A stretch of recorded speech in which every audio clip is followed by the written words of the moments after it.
is the Investor Connect podcast program. This is Hall T. Martin. I'm the host of the show, in which we interview angel investors, venture capital, private equity, family offices, and many other investor groups for startups and growth companies. I hope you enjoyed this episode. Thank you for joining us.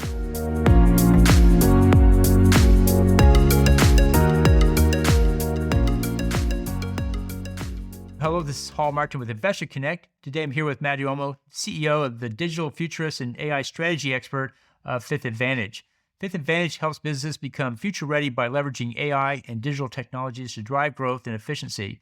Known as the Avengers of AI, they deliver fast, actionable results with an anti-consulting approach, empowering companies to thrive autonomously. Matt, thank you for joining us. Hey, thanks, Hall. I appreciate the opportunity, and I'm excited to speak with you today. Great. And so where does this podcast find you today? I am in Austin, Texas, where I live. Great. I as well. So glad to connect with you. And let's just jump right in. Tell us more about your background before founding Fifth Advantage. Yeah, sure. So I was kind of always at the bleeding edge of technology and had the pleasure and honor of working with some of the brightest and greatest minds in technology at the time. I worked for Microsoft and Amazon and created some products, from the ground up, like with myself and maybe less than half a dozen people that now power countless applications and are used by hundreds of millions of people. And then after my 10 years there, I went and turned around some companies and had a $600 million exit and a $1 billion exit and some other things. And so I started to take a look back and, the things that created was one of the founders.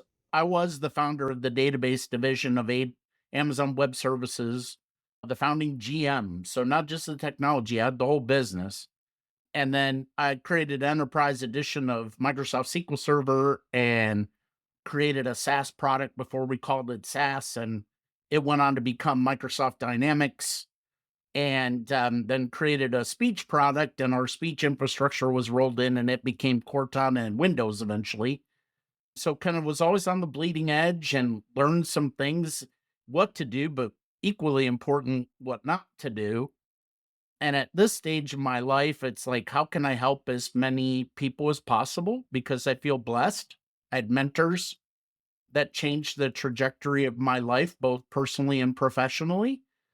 And so, that's how Fifth Vantage was born. And, our goal is to help as many people as possible be successful with emerging technology like AI, because we're at the dawn of the fourth industrial revolution. And, we want to help people be excited, embrace the technology, and get great results. So that's it. Great. Well, what led you to start work in the AI space? What attracted you there? Well, I have been doing technology work in AI for a long time. A lot of our products that we built leveraged AI. And so saw the benefits and also the hard work that you had to put in it to reap those benefits. And so felt like, and then the rest of our team, the Avengers, also had similar experience and were like, okay, what can we do to take what we've learned and help as many people as possible be, successful with it. And that's the impetus. Well, and so how did working with Jeff Bezos and Bill Gates, shape your views on AI? They're different people and come at the path of innovation from different ways. And so I kind of think a mashup of the two is, there's a spectrum, right? But, Bill was always think strategically, think long term, come up with good plans, try to think of all the bad things that can go. How do you grow? And then launch, but be methodical about it. And there were some big wins and big misses, right? But that was all around thinking through the problem and hiring a great team and then building engineering excellence and operational excellence in the other aspects of the business. Jeff comes at it from he wants to be first in everything because everybody remembers the first, right? And he also wants to move really, really quickly because his theory is, look, you could think all you want, but until you actually do things and start building it and iterating quickly, there's going to be things you thought were going to be possible. There's going to be things you find that aren't possible, and you better just move. And the other element is working backwards from the intended audience. Jeff was like, okay, who's the customer? Let's work backwards from there. What do they need? Who are we trying to work with? What do they need? Fast forward, do a press release. What do you want to extol? And then vet it backwards and vet it backwards from your employees as well. So you can see the differing approaches both yield great results, no doubt. And you have to pick, the circumstance of what works for you. So now you look at AI, right? 63% of AI projects fail. That is the statistic. And so, how can you take the core strengths of these different operating models and find the formula that works for you and your organization? And so, we kind of pull from both and meet our client where they are. We don't come in and say, you're going to go do this. We meet them where they are and help them along where they want to go. And we work hand in glove. And then once, like the Avengers, you have a small team, each with their own superpower. They come in, meet you where you are in the situation, help you get on the path to sustainable success and moving forward, make sure you can handle it, and then they move on. And so that's what we do in a nutshell. So I pull principles from both and tune our approach based on what the client needs.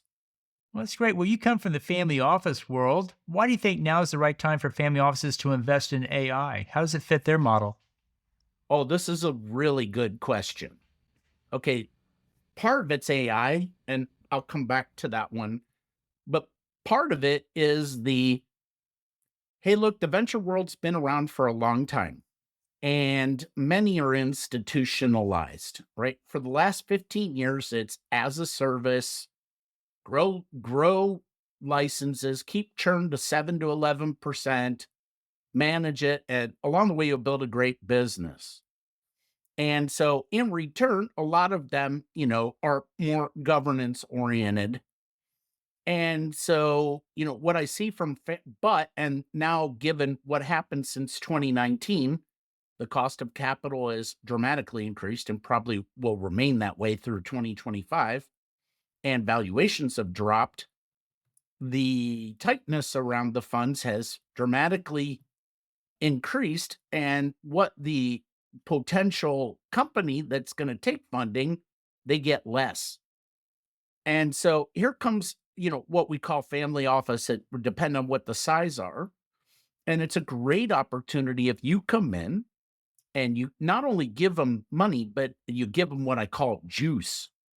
These entrepreneurs at this level, they want you to be mission driven. They want you to align with the mission. They want everyone to benefit, their employees, not just the venture capital firm. And they're looking for you to give them services to juice them. Like I told, what to do, but what not to do. And, and give them terms that are reasonable, right? Don't just gouge them to gouge them. Give them reasonable terms. And if you are a party like that and you're willing to participate, you're going to get the pick of the litter. The model over the next few years in venture is going to completely change. A lot of the highest net worth family offices get it, and they're in there doing this right now. And so it's a great avenue and a great opportunity if you're willing to put on your own hat as an entrepreneur. So, yeah. Now, the So, AI part, we're in a transformation stage. People know that, but they don't quite know what to do. And there's a whole kind of thesis of what to invest in and categories which we can go into. so what do you tell family offices that are hesitant about AI investments? How do you give them confidence here? Well, okay. Look, everybody has their own, like I said, thesis of what you invest in. So let's pull back from AI. First off, there's 6 different types, right? So now let's pull back. Where we are in 2024 is essentially the birth of AI assistance and AI washing. We're seeing lots of productivity assistants come out from Grammarly to Microsoft Copilot to different things. And what are those doing? They're augmenting us as humans and helping us be more productive and more effective and focus on things, removing the tedious, and they're helping us be better, right? And that's where we are. Then there's the whole other thing of I got to get in the AI game, so I'm just checking the box by sprinkling something in there AI wise, just so I can say I did it. The savvy will be able to pick the difference between the two. Remember, let's pull a Jeff Bezos principle.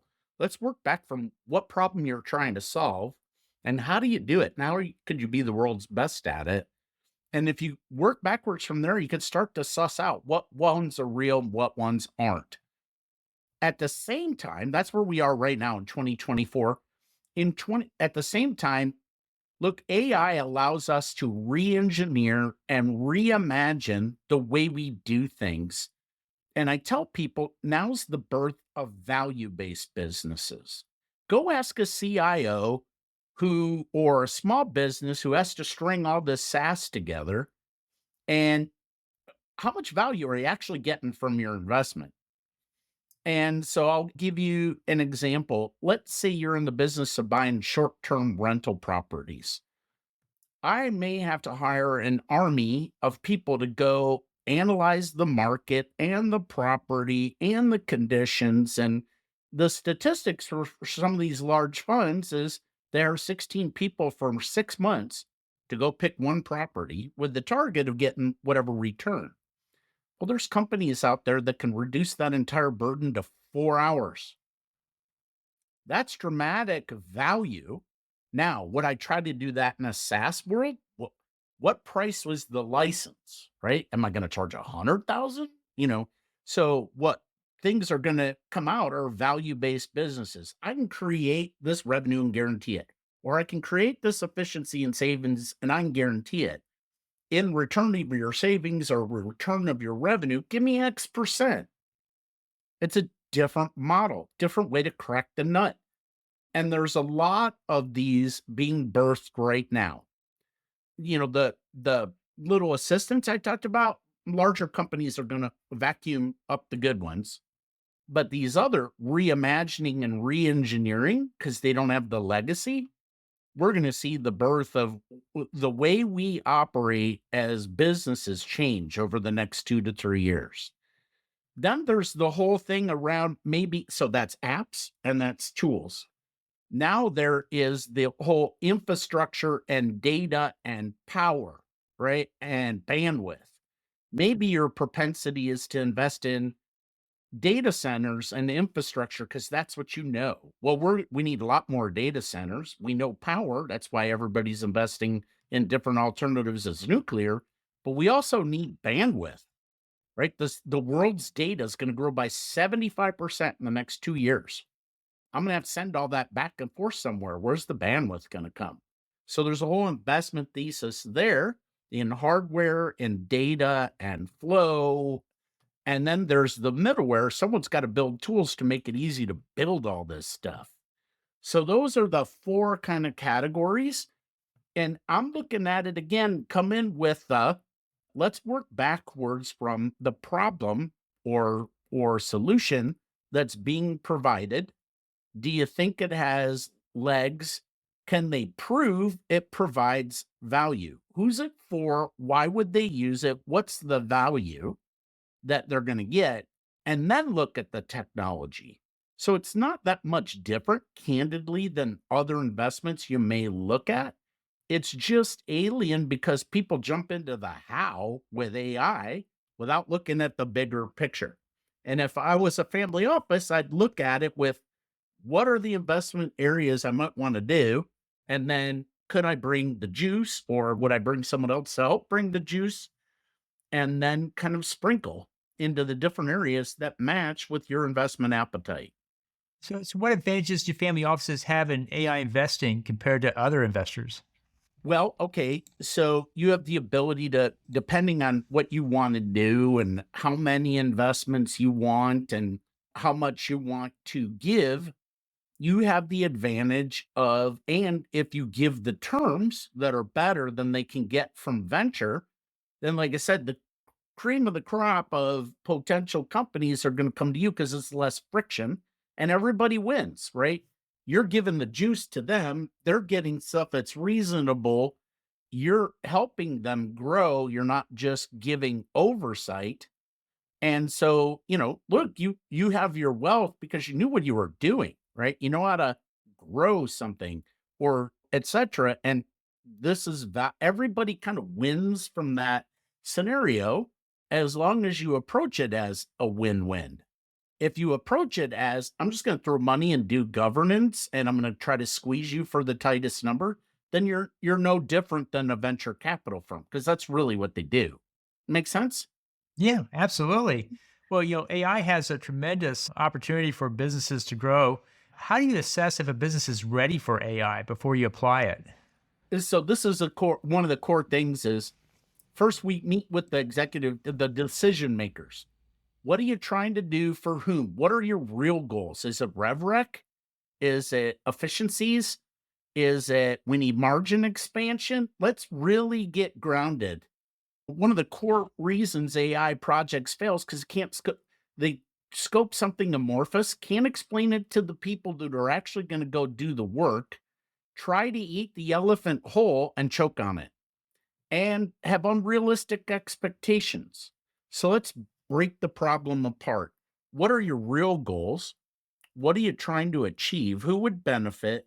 Now let's start teasing apart scenarios that you'd go off and do. And let's help you formulate what you might want to do over the next 18 months.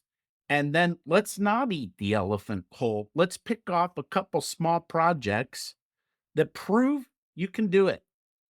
Get some low risk, high ROI projects. Learn as a company or an organization at what to do and what not to do, and create evangelists in your company. Hey, we can do this. Here's what I've learned. People want to be a part of success. They don't want to be sold fear. They want to be sold opportunity. And if you show your employees the opportunity and that we can do this, this is good. Don't do this and start moving in smaller and bigger chunks, and they're aligned to your goals and you're really good about stakeholder management, you're going to win and you're going to be successful and it'll be good. So, what allows you to deliver AI growth in just a matter of weeks? Yeah, well, part of it is sussing out what I just told you is we spend a lot of time with the people. People jump right to the how. It's like going to the doctor and you get a 15-letter Latin word that means cold, right? Don't start with the tech. Don't start with the AI. Let's start talking about, like I said, what are you trying to accomplish for whom, why, time frame, goals, metrics. Now let's pick off a low-hanging project to prove you can do it. And so we really dive in, and some of the things we pull out, as many of the times, things we pull out doesn't even involve AI. That should be done first, right? Because it lays the groundwork. But then we start getting them like within a few days to a few weeks, what you need to do materializes. And then we get people started on tasting victory. It's really important to have a small pilot project that has high ROI and low risk and put points on the board and taste success. It builds momentum and people love to be in the momentum boat. Well, there's a lot of talk about AI taking away people's jobs. How do you help them see AI as empowering rather than a threat? Okay, look, we've gone through tech fears before. I've experienced it in cloud. Look, we had the same fear when electricity was invented. Boy, was that a transformational thing across the world, right? Oh, is it safe? Is it going to burn my house down? What? I don't do that. I have to change all these things. It goes on and on and on. You apply the same principle. Let's go look and how does it benefit my customer or client or whoever I serve? Work backwards for them, the Bezos principle. Think long term, the Gates thing. How can we make that experience better? Then people want a personalized, simple, easy, frictionless, reliable experience. That's what we want in today's world. So, how do we do that? The people that do that create value for their brand and loyalty. People want you to get them. If you get them and demonstrate it and do it repeatably and reliably, you build sticky and people will stay with you, right? Now you want to do the same for your employees. We use words like efficiency and blah, blah. And when people hear efficiency, they think cut. There's the opposite way to look. When I think efficiency, I think growth. So let's work backwards. I painted the picture for clients. Now let's work backwards from the employee experience. If we want to go do that, where are you spending all your time? And take the lens of the 80-20 rule. 20% of the activities take up 80% of the effort.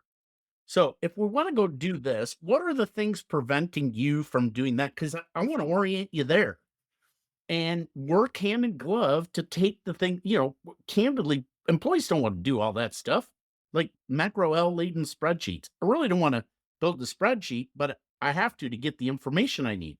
Well, let's go automate that and show them how to do it and show them how it makes them more productive and opens them for opportunities for growth. It was the same thing with electricity. We opened up new ways of doing things, and the same thing applies. People don't want to hear fear. They want to feel how they can be successful. And if you show them that and take them along the journey, it's going to be fine. And look what happened with electricity. Some jobs changed, legitimate. Some jobs went away, but look how much more it created. And that's the lens you really need to take. Right. So, what AI trends do you foresee shaping the business in the coming years? Where do you think it's going to go? Okay, so we talked about the four vectors, right? We talked about assistance. We talked about washing, which is the people who don't know what they're doing, checking the box, they're going to go away and form. Then there is the different ways of reimagining and re-engineering things. I talked about one, with short-term investing. Here's another one. Look, if you're a dentist and you can only see so much of a scan, why not let AI scan and pick out the things you need to do to build a better crown, right? A better fitting crown that delights the customer. It's better patient care. It also offloads something to you that's really hard. I can do it faster, I can do better and more effectively, right? That's value. So if I'm looking at this as over the next 2 or 3 years, we're going to reimagine and re-engineer to create value, value to the end user, value to the end business that makes it better. They grow revenue or they save money or they can do things more effectively with less. That's true value. And that transcends the software stack and then how I pull in data to power that and make that easier. It's a really hard problem. We have data stores all over the place, and AI in its current form wants it in a format. There's a lot of investment about making that easier. And then the whole growth of, compute and hardware and networking to scale that out from the data center on up. So there's going to be a lot of investment and growth in all those areas, but always work backwards. Simple, easy, frictionless, reliable. If you take that lens and look at any one of those four quadrants, you will have a better lens on what actually could win. Right. Well, in the last few minutes that we have here, what else should we cover that we haven't? One thing from an investment thesis is, look, spread your investments over things that you know and understand. And also look at things you may not understand fully, but have enough knowledge and kind of diversify. Some people, your thesis is, I'm going to go deep on the software and leave the other stuff alone. Other people would, hey, I might want to invest in all of them, but to degrees that are more relevant to what I have the affinity. And I would take the lens before you did it of one of those two camps and, sprinkle into a manageable number to go do. That's something we didn't cover, but one that I know is successful. Resist the urge to go do dozens and dozens and dozens unless you want to become your own venture fund. But keep it to a manageable number and diversify a bit, and you might have better results. That's great advice. So, how best for listeners to get back in touch with you? Oh, hey, thanks for that, Hall. So, one thing, you could drop me an email at matt.domo@fifthvantage.com, or I'm very active on LinkedIn. I'm a LinkedIn top voice. You can connect with me on LinkedIn and I'll follow up with you as we need to. And, we can have a conversation, see what we can do to help you. Well, that's great. We'll put those contact details in the show notes. I want to thank you for joining us today and hope to have you back for a follow up soon. Yeah, thanks, Hall. I really enjoyed it. And I'm looking forward to seeing how your community takes value from this. It's exciting. Investor Connect helps investors interested in startup funding. In this podcast series, experienced investors share their experience and advice. You can learn more at investorconnect.org. Paul T. Martin is the director of Investor Connect, which is a 501c3 nonprofit dedicated to the education of investors for early stage funding. All opinions expressed by Hall and podcast guests are solely their own opinions and do not reflect the opinion of Investor Connect. This podcast is for informational purposes only and should not be relied upon as a basis for investment decisions.